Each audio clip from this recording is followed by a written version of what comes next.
here. And we saw it take place inside the Oval Office in a meeting between Donald Trump and the president of El Salvador. Here's the president of El Salvador saying that he will not return a man named Kilmar Abrego Garcia, wrongfully sent out of the United States in violation of a court order. Do you plan to return him? Well, I'm supposed to be suggesting that I smuggle a terrorist into the United States, right? It's always how can I smuggle? How can I return him to the United States? Like I smuggle him into the United States, or what do I do? Of course, I'm not going to do it.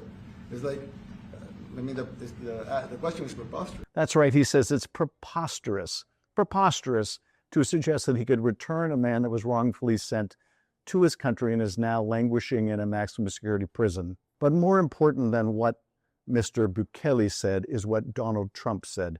Here's Donald Trump in that meeting. Yeah, I said, homegrowns are next. The homegrowns, you got to build about 5 more places. Yeah. So that's right. There's Donald Trump saying, we want to send you more people. In fact, we want to send you homegrown people. We want to send you American citizens for you to imprison in maximum security prison in El Salvador.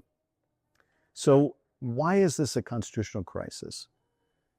It is a constitutional crisis because the administration is under a court order to return this wrongfully deported man to the United States, to facilitate his return. And far from taking any step to facilitate his return, in that meeting in the White House, Donald Trump essentially told the Supreme Court to pound sand. Because far from what he says is what he doesn't say. And that is nowhere in that entire meeting does the President of the United States ask the President of El Salvador to return the man wrongly sent to a maximum security prison in his country. It just never happens. So let me give you a quick nutshell on this case. Let me give you a quick reminder of what this case is about. So the administration grabs this guy off the street, Kilmar Abrego Garcia. He is from El Salvador originally.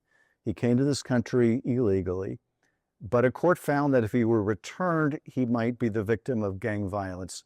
So there was a temporary order not to deport him.